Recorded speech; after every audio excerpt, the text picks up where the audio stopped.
program is a public access production. Comcast is required to provide time on this channel and make it available pursuant to franchise agreements with the communities we serve. Comcast is not affiliated with the following program or the producers of public access programming and is not responsible for the content. The following program does not reflect the opinions of Comcast or its affiliates.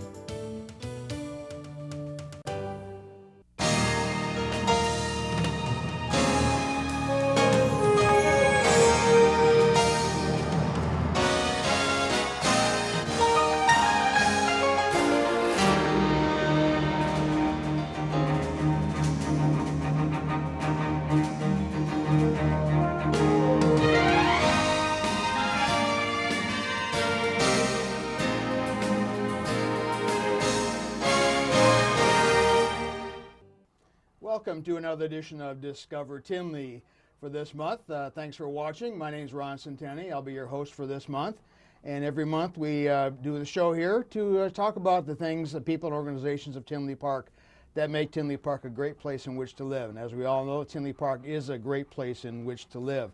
And as usual, the program is brought to you through the volunteer services of the Community Resources Commission, along with our high school volunteers who are helping us with a lot of work behind the scenes and the cameras.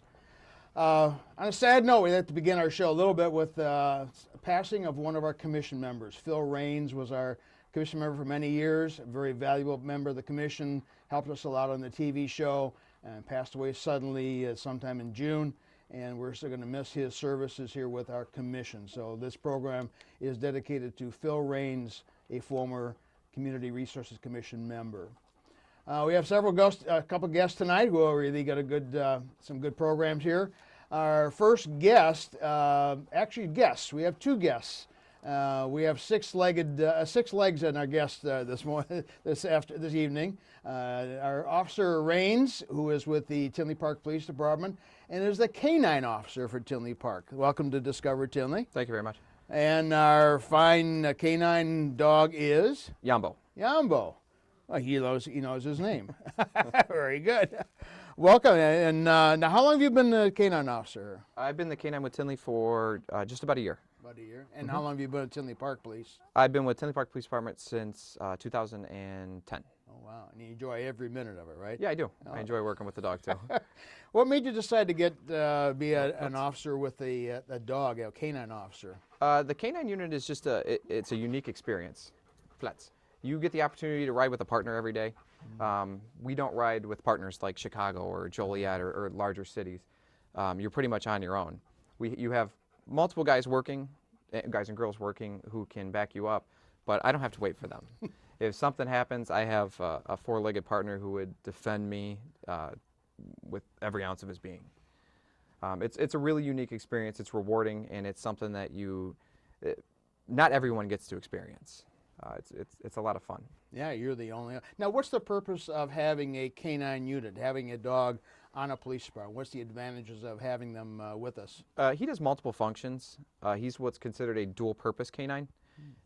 He doesn't just focus on drugs. He can do human tracking. He can track people based on their ground disturbance odor, which is what you'd kick up. Your feet would kick up as you're walking through grass or concrete or asphalt or dirt.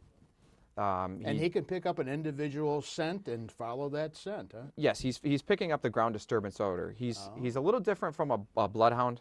A bloodhound is actually tracking your scent specifically. We would actually give him an article of your clothing, and he would follow you specifically. He's going to follow the disturbance from your footsteps. And he can track for miles. Oh, my. Basically, he'll track until he gets tired or he finds the bad guy. He also does narcotic searches. He does them both in buildings. We do school searches, lockers for different high schools that offer both in Tinley Park as well as other communities. And he does vehicles as well on the street. Oh, wow. He does basic obedience functions. He does aggression work. He does crowd control. Yambo Platz. He's an all-around dog. Wow. Yeah, and notice your commands. You didn't tell him to sit, did you? No. His commands are in German. German. He was born in Germany. especially bred to be a police dog. Oh. He was transferred to Landheim training facility in Dyer, Indiana, when he was right around 9 months old. Obviously, his initial training is in Germany, so all of his commands are in German, and I had to learn a little bit of German that I know as well, just to interact with him.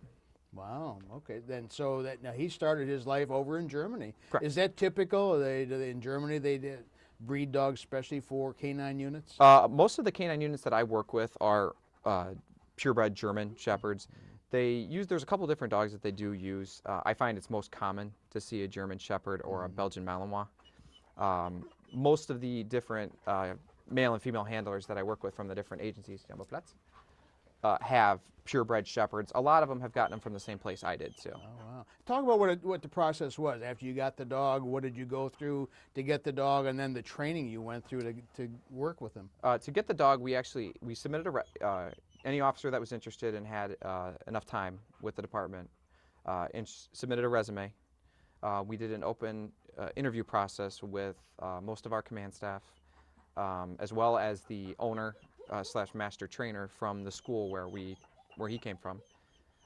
We went out to the school with our former canine handler as well as the trainers from the school. And we did a little orientation where they basically had us walk with the dogs and just interact with the dogs to see how comfortable we were. And then after that, there was an interview process where they brought in your significant other, your wife, your husband, and they asked them some questions as well. And then once we were hired, I spent 6 weeks at Landheim training in Dyer, essentially learning how to use the dog. He's fully trained when we get him. Oh. They start training him from the moment they get him. So he had roughly almost a year worth of training before, and basically they teach me how to use him. The training is more for me, not so much for the dog. Well, of course, he has to learn how to work with you and work at your commands and I guess get used to the way you operate with things, probably. Yeah, there's a bonding process with the dog. The 6 weeks, to be perfectly honest with you, is not enough time to get that bond.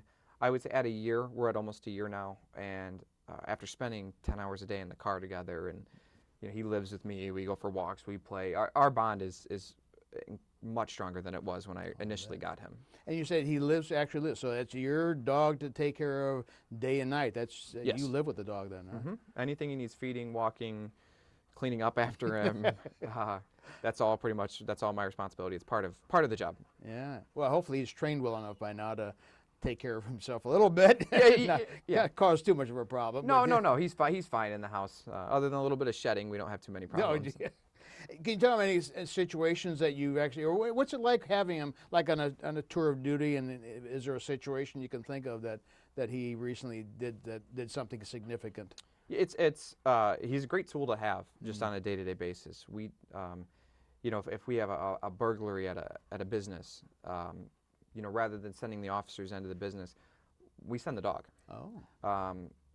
A lot of our TAC unit and different guys will request him to do vehicle searches on a day-to-day basis. In the event that somebody flees from us, he may have to do a track, or he can actually do tracks for missing people as well. If a child or somebody elderly maybe walks away, he can provide a track too. He can attempt to find them as well. Okay. With him, we've done a lot of things. We've done a lot of vehicle searches. We've done a couple search warrants where he's found fairly significant amounts of cannabis in both of them. We were able to seize money as well from the search warrants based on his nose.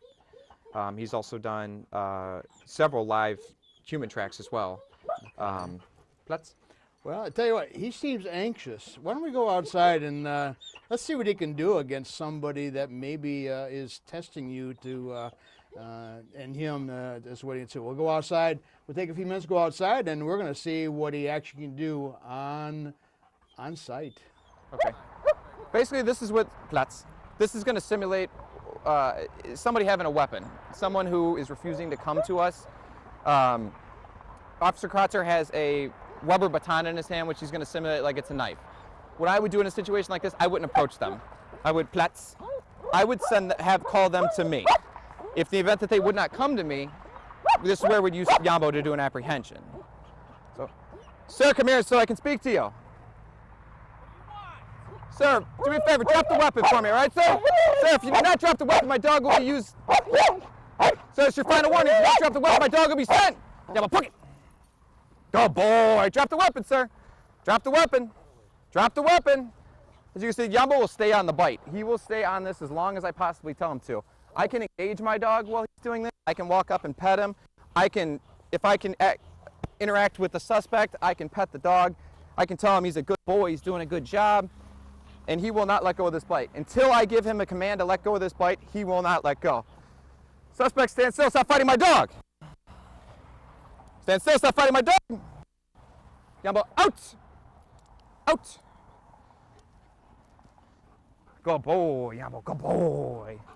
Good boy, Yambo. Come here. Good boy. Yeah, you're good.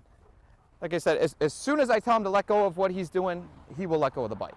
But until the time that the suspect starts to comply with my commands, he's staying on this bite. This is what he lives for. This is what he's trained for. Yambo, Platz. Again, we're going to try to do the same thing. In this instance, I'm going to have Officer Kratzer run from me. Again, I'm going to try to call him to me. And if he flees, again, with a weapon, it's not something that we want to necessarily go into, but this is a lot of things we utilize the dog for. Sir, come here and speak to me. Sir, come on over here and talk to me. Sir, if you don't, Yellow Pumpkin! Good boy! That's a good boy. Suspect says still fighting my dog. Sir, stop fighting my dog. Stop fighting my dog. Yambo, out! Out! Platz. Sir, step away from my dog slowly. Platz. Platz.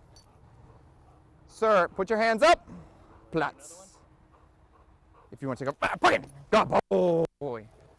Good boy, Yambo. Good boy. As you can see, when the suspect started to come at me fast, again, Yambo immediately reacted. He's basing his off of every suspect's actions, his movements, all kinds of things. Say so, stop fighting the dog.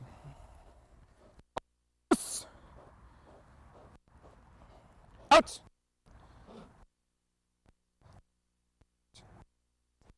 Sir, stop. Platz. Arms raised. Platz. Good boy. Good boy. Platz. Platz.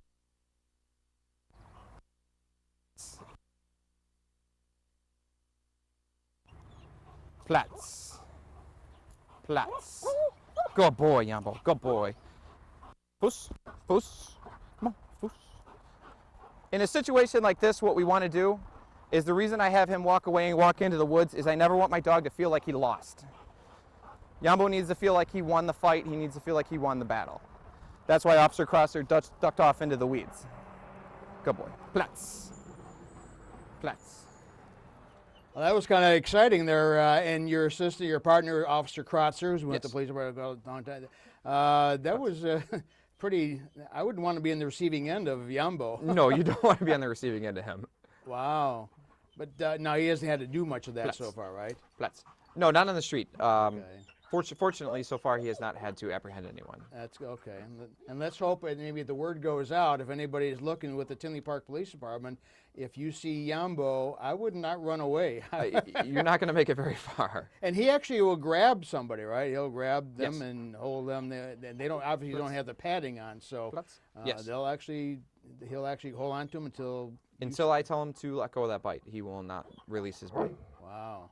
Well, Yambo's a little excited here, so we'll let him go there. Well, thank you so much for doing the job you're doing. I've told other police you couldn't pay me enough to do your job. So Thank you very much. thank you Appreciate for doing what you do, and thanks for Yambo for coming by here. And hopefully he'll keep doing his job, and hopefully he won't have to go after anybody. So thanks for Officer Scott Rains and Yambo.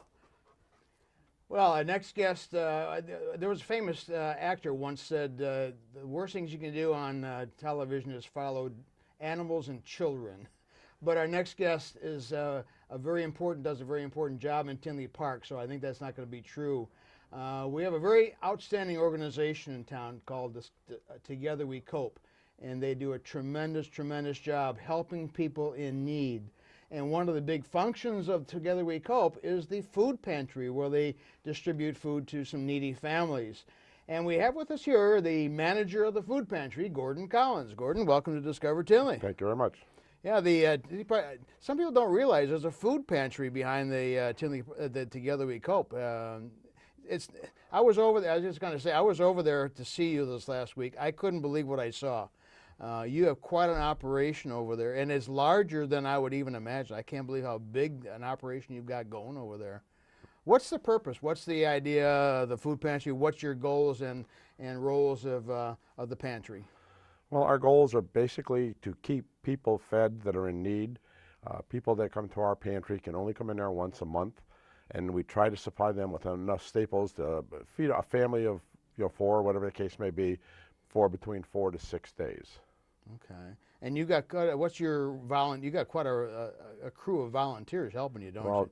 In the pantry itself, we have 60 regular volunteers that vary between a couple hours a week to a couple of days a week, and then we have 3 paid staffers. Wow, that's quite a bit. And now, where does the food come from that you get? There's all kinds of sources I found out that you get this food from, not just somebody walking in with some donations. Right. We get food from networking, other pantries. We share in things. If they have maybe a connection with a larger company, and they'll get more than they can handle, but they'll take it all and redistribute it to us. We get food from basically fast food restaurants, coffee shops, places like that. We get food from Food Rescue, which is a division of the Greater Chicago Food Depository. What they do is they go to different grocery stores in the area. They pick up salvageable food that has either gone by its best by date or its sell-by date. And in most cases, there's nothing wrong with it, but we have to go through it and glean out. But we do get a lot of good things from that. Yeah, I couldn't believe the stockpile you have. Now, you have more than just canned goods there. What else do you have over there? We typically provide our families with canned goods, with produce, with bakery, with meats. We try to give them snacks. Most people that are in that situation can't afford snacks. A package of Twinkies or cupcakes, that would be basically a gift to them. So we are able to provide them with that. So we try to provide everything that they would need for a meal. Yeah. And then dairy and deli when we have it. Wow, yeah, I'd say I was impressed with how much you've got of not just canned goods and packaged goods. You've got all kinds of stuff there for them. What's the value of getting? Now, what do they actually get when they come in and get get something? What are they actually getting when they come in for the food? Well, depending on the size of the family, it'll be indicative of the size bag that they get. But they typically will get a bag of canned goods, a bag of dry goods, such as rice, pasta. They'll get peanut butter and jelly. They'll get crackers and things like that. And then it goes to the bakery section, and they will get maybe a coffee cake or muffins or something, a couple of loaves of bread.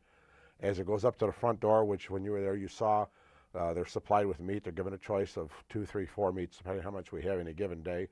And then we have what's called a client choice area, is the fresh produce and things that we get from the various agencies that come in, so they have the opportunity to shop for items that they may need to fill something for a meal or something like that. Yeah. And how many people do you serve now? What's your clientele here? Our highest day has been 100 families. In one day? In one day. We're open 5 days a week. We typically serve between 50 and 65 families a day, and a family can be anywhere in size from 1 to 12. Wow. And how often do they come to the food? Once a month they can come. Wow. So you're doing 50 to 100 people a day all month. 50 to 100. We do about 5,000 people a month. Oh my goodness. But the last is in June, we did 1,465 families. Oh my goodness. 4,672 people. Wow. That's a lot. Yes. That's a lot of food.